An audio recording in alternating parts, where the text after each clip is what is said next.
Unit 4.6 The Gift of the Magi by O. Henry. O. Henry, 1862 to 1910.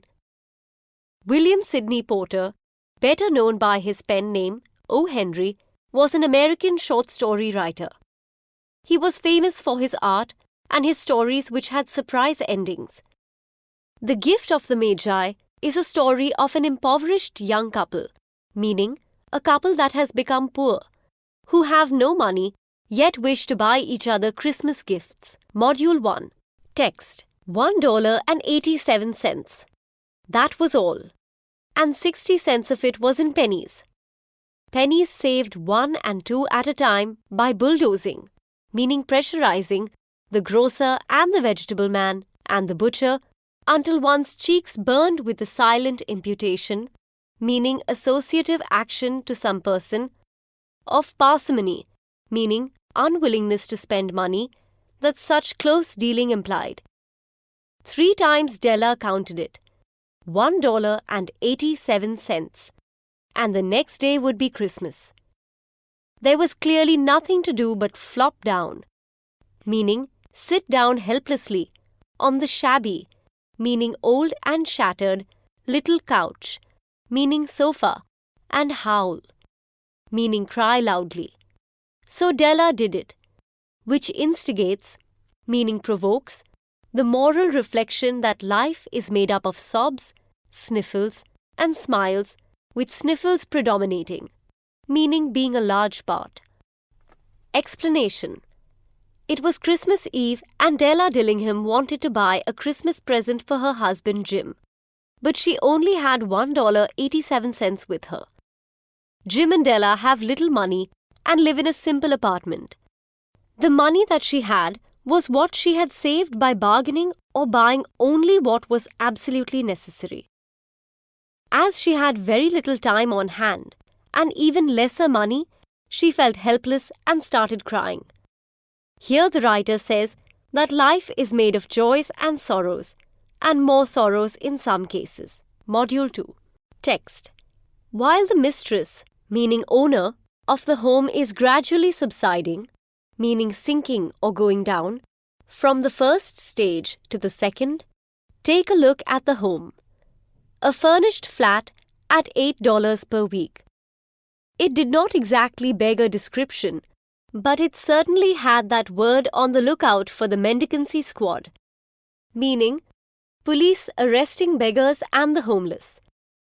In the vestibule, meaning entrance, below was a letter box into which no letter would go, and an electric button from which no mortal finger could coax a ring, meaning urge a ring. Also appertaining, meaning concerning, thereunto was a card bearing the name Mr. James Dillingham Young. The Dillingham had been flung to the breeze during a former period of prosperity when its possessor was being paid $30 per week. Now, when the income was shrunk to $20 though, they were thinking seriously of contracting to a modest and unassuming, meaning ordinary, D. But whenever Mr. James Dillingham Young came home and reached his flat above, he was called Jim, and greatly hugged by Mrs. James Dillingham Young, already introduced to you as Della, which is all very good. Explanation: While Della continues to sob, the writer now tells us about their house. It was a furnished flat, but on seeing it one would realize how poor the occupants of the house were. There was a letter box at the entrance, which was too small for any letter to fit in, and a damaged bell. There was a nameplate from which the surname Dillingham had disappeared. But in spite of their financial condition, they both loved each other dearly. Module 3. Text: Della finished her cry and attended to her cheeks, meaning did some makeup, with the powder rag. She stood by the window and looked out dully at a grey cat walking a grey fence in a grey backyard. Tomorrow would be Christmas Day, and she had only $1.87 with which to buy Jim a present. She had been saving every penny she could for months, with this result. $20 a week doesn't go far, meaning is a very little sum to run a home. Expenses had been greater than she had calculated. They always are. Only $1.87 to buy a present for Jim. Her Jim. Many a happy hour she had spent planning for something nice for him. Something fine and rare and sterling, meaning excellent. Something just a little bit near to being worthy of the honor of being owned by Jim. There was a pier glass between the windows of the room. Pier glass is a large mirror used originally to fill wall space between windows. Perhaps you have seen a pier glass in an $8 flat. A very thin and very agile person may, by observing his reflection in a rapid sequence of longitudinal strips, obtain a fairly accurate conception, meaning correct image, of his looks. Della, being slender, had mastered the art. Suddenly she whirled from the window and stood before the glass. Her eyes were shining brilliantly, but her face had lost its color within 20 seconds. Rapidly she pulled down her hair and let it fall to its full length. Explanation. Having finished crying, Della freshened up and started thinking what she could buy for Jim with the little amount she had. She had been saving for months, but she had to run her house with $20 a week, which was quite insufficient. Della had spent a lot of time earlier thinking and planning about some special gift for her husband who would feel happy to own it. There was a pier glass which was very thin, in which only thin people could see an accurate image of themselves. Della was thin, and so could clearly visualize herself in it. Suddenly, she stood before the glass and let her hair down. Module 4. Text. Now there were two possessions of the James Dillingham Young in which they both took a mighty pride. One was Jim's gold watch that had been his father's and his grandfather's. The other was Della's hair. Had the Queen of Sheba lived in the flat across the air shaft, Della would have let her hair hang out the window some day to dry just to depreciate Her Majesty's jewels and gifts, meaning gradually diminish in value.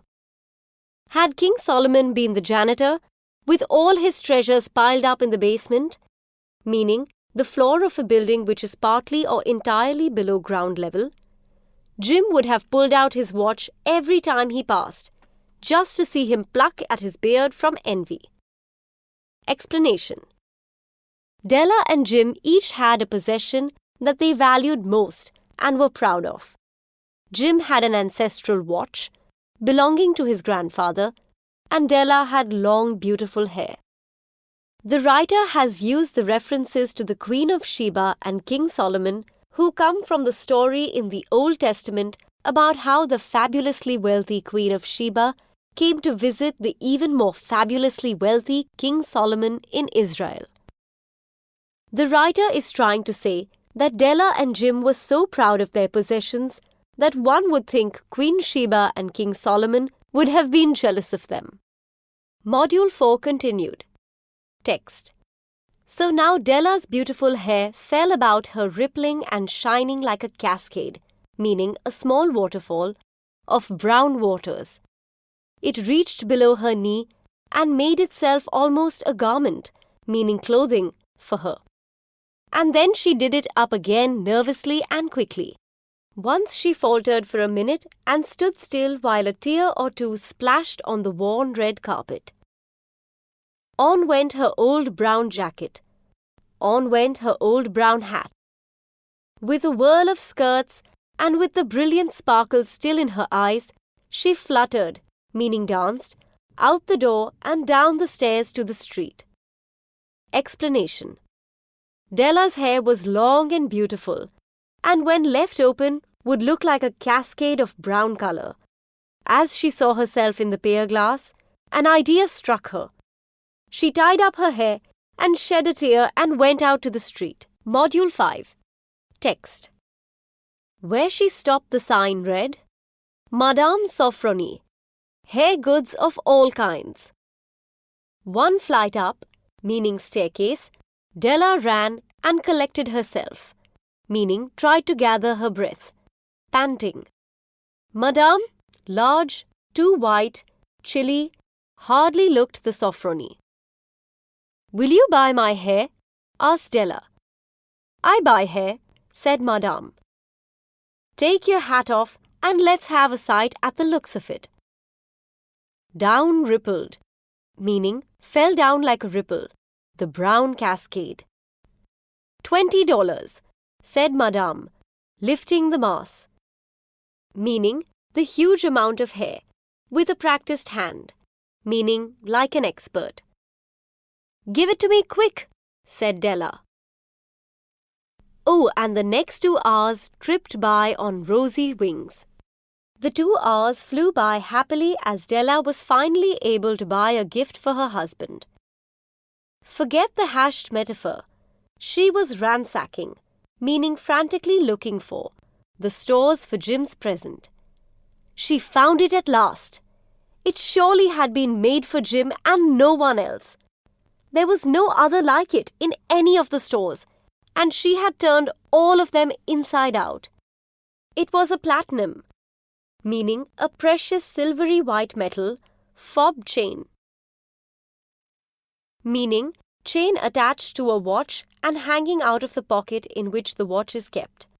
Simple and chaste, meaning pure in design, properly proclaiming its value by substance alone and not by meretricious ornamentation, meaning false decoration, as all good things should do. It was even worthy of the watch. As soon as she saw it, she knew that it must be Jim's. It was like him. Quietness and value. The description applied to both. $21 they took from her for it, and she hurried home with the 87 cents. With that chain on his watch, Jim might be properly anxious about the time in any company. Grand as the watch was, he sometimes looked at it on the sly on account of the old leather strap that he used in the place of a chain. Explanation. Della rushed to Madame Sophrony's saloon and asked her if she would buy her hair. Madame Sophrony checked her hair and said she would give $20 for it. Della agreed and after completing the haircut, rushed out to now look for a decent gift for her husband. Finally, she found something which would be best suited for her lovely husband. It was a platinum chain for the watch that Jim possessed. It was beautiful, without any additional decoration. Simple, yet elegant. Module 6. Text. When Della reached home, her intoxication, over here it means dizziness with excitement, gave way a little to prudence and reason, meaning the quality of being wise. She got out her curling irons and lighted the gas and went to work repairing the ravages, meaning damages, made by generosity added to love, which is always a tremendous task. Dear friends, a mammoth task. Task, dear friends, a mammoth task, meaning huge. Within 40 minutes, her head was covered with tiny, close-lying curls that made her look wonderfully like a truant, meaning mischievous schoolboy. She looked at her reflection in the mirror long, carefully, and critically. "If Jim doesn't kill me," she said to herself, "before he takes a second look at me, he'll say I look like a Coney Island chorus girl. But what could I do? Oh, what could I do with $1.87? At 7 o'clock, the coffee was made and the frying pan was on the back of the stove, hot and ready to cook the chops. Jim was never late. Della doubled the fob chain in her hand and sat on the corner of the table near the door that he always entered. Then she heard his step on the stair away down on the first flight, and she turned white for just a moment. She had a habit for saying little silent prayer about the simplest everyday things, and now she whispered. Means, speak very wisely using one's breath. Please God, make him think I'm still pretty. Explanation. Once Della reached home, she started thinking wisely that if Jim sees her in the short hair, he will be shocked. To lessen the effect, she made up her hair in curls, which made her look like a mischievous schoolboy. She just hoped that Jim wouldn't be too upset and would like her even with the short hair. She tried to justify her act by thinking that it was the only way to get the money for the gift. While she waited for Jim near the door, she said a silent prayer. Module 7. Text. The door opened and Jim stepped in and closed it. He looked thin and very serious. Poor fellow. He was only 22, and to be burdened with a family. He needed a new overcoat and he was without gloves. Jim stopped inside the door, as immovable as a setter at the scent of quail, meaning quietly like a hunter who wants to hunt a bird. His eyes were fixed upon Della, and there was an expression in them that she could not read, and it terrified her. It was not anger, nor surprise, nor disapproval, meaning disagreement, nor horror, nor any of the sentiments that she had been prepared for. He simply stared at her fixedly with that peculiar expression on his face. Della wriggled off the table and went for him. "Jim," she cried, "don't look at me that way. I had my hair cut off and sold because I couldn't have lived through Christmas without giving you a present. It'll grow out again. You won't mind, will you? I just had to do it. My hair grows awfully fast. Say Merry Christmas, Jim, and let's be happy. You don't know what a beautiful, nice gift I've got for you." "You've cut off your hair?"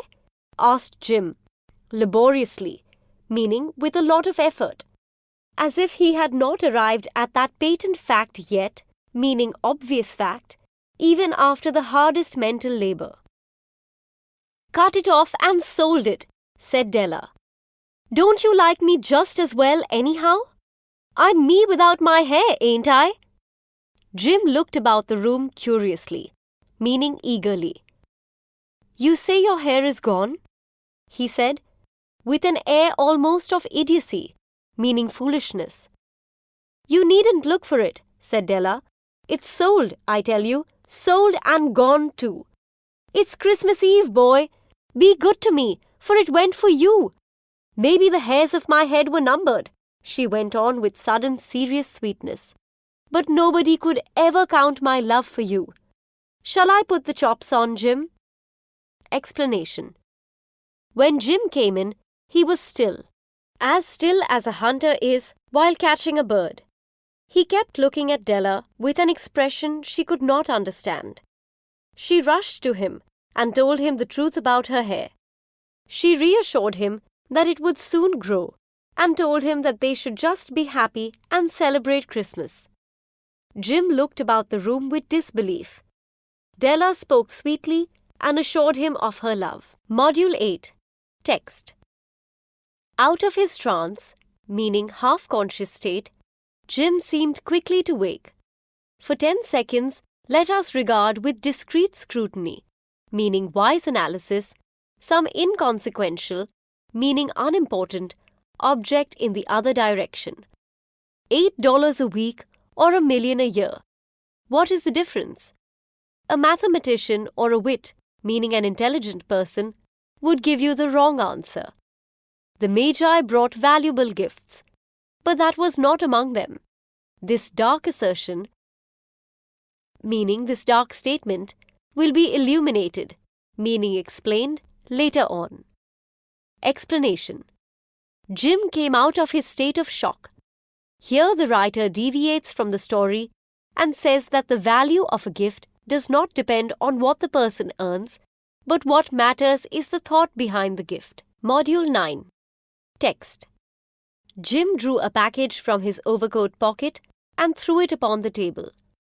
"Don't make any mistake, Dell," he said, "about me.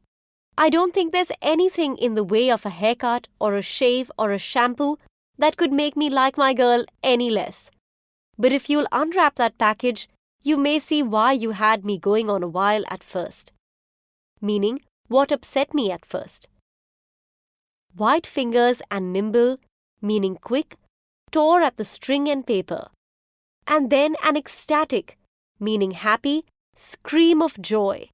And then, alas, a quick feminine change to hysterical, meaning crazy, tears and wails, meaning crying, necessitating the immediate employment of all the comforting powers of the lord of the flat, meaning causing the owner of the flat, Jim, to use all his powers to console her.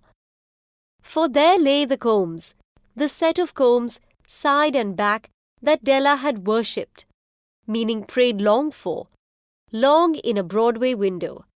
Beautiful combs, pure tortoise shell, with jeweled rims, just the shade to wear in the beautiful vanished hair, meaning disappeared hair. They were expensive combs, she knew, and her heart had simply craved and yearned over them without the least hope of possession. And now they were hers, but the tresses, meaning long hair, that should have adorned, meaning decorated, the coveted, meaning sought after, adornments, here the combs, were gone. But she hugged them to her bosom, meaning chest, and at length she was able to look up with dim eyes and a smile and say, "My hair grows so fast, Jim." And then Della leaped up, meaning jumped up, like a little singed cat and cried, "Oh, oh!" Explanation. Finally, Jim took out a packet from his coat, his gift for Della. He told her that she would always remain beautiful in his eyes, whatever haircut she had. He then told her that she would understand why he was shocked on seeing her haircut. Della quickly opened the packet and screamed with joy, but the next moment she started crying loudly. Jim had to use all his powers to console her. The gift was a set of beautiful combs which Della had always wanted. She held the combs close to her heart and finally told Jim that her hair grows fast. She tried to make him feel better by indicating that she would soon be able to wear the combs. The next moment, she jumped up like a cat as she remembered she had not given Jim the gift she had bought. Module 10. Text. Jim had not yet seen his beautiful present. She held it out to him eagerly upon her open palm. The dull, precious metal seemed to flash with a reflection, meaning a mirror image, of her bright and ardent spirit, meaning enthusiastic nature. "Isn't it a dandy?" meaning one of a kind, "Jim? I hunted all over town to find it. You'll have to look at the time 100 times a day now. Give me your watch. I want to see how it looks on it." Instead of obeying, Jim tumbled down on the couch and put his hands under the back of his head and smiled. "Dell," said he, "let's put our Christmas presents away and keep 'em a while. They're too nice to use just at present. I sold the watch to get the money to buy your combs. And now, suppose you put the chops on." Explanation. Della held out the fob chain she had bought. She went on to tell Jim that she had found it after a long search. She then told him to attach it to his watch, but Jim just sat back and told her that they should keep their Christmas presents away as they were too nice to be used then. He then revealed the truth that he had sold his watch to buy her the combs. Thus, this loving couple had each sacrificed their most prized possession to buy a gift for the other. That too, something to match or complement the very object that was sold. Module 10 continued. Text. The Magi, as you know, were wise men, wonderfully wise men, who brought gifts to the babe in the manger. They invented the art of giving Christmas presents. Being wise, their gifts were no doubt wise ones, possibly bearing the privilege of exchange in ease of duplication. And here I have lamely related to you the uneventful chronicle of two foolish children in a flat who most unwisely sacrificed for each other the greatest treasures of their house. But in a last word to the wise of these days, let it be said that of all who give gifts, these two were the wisest. O all who give and receive gifts, such as they are wisest. Everywhere they are wisest, they are the Magi. Explanation. The Magi are biblical characters. They refer to the three kings or the three wise men who visited Jesus after his birth, bearing gifts of gold, frankincense, which is an aromatic substance with medicinal properties, and myrrh, a natural gum or resin used as a perfume, incense, or medicine. The writer ends the story by comparing the sacrificial gifts of love with the gifts given by Magi. These kings sacrificed so much in obtaining and giving their chosen gifts. The Magi gave very expensive ore, metals, and oils to the baby Jesus while also traveling for years to find him. Jim and Della are like the Magi because they both sacrifice something very dear to them in order to obtain and give their gifts.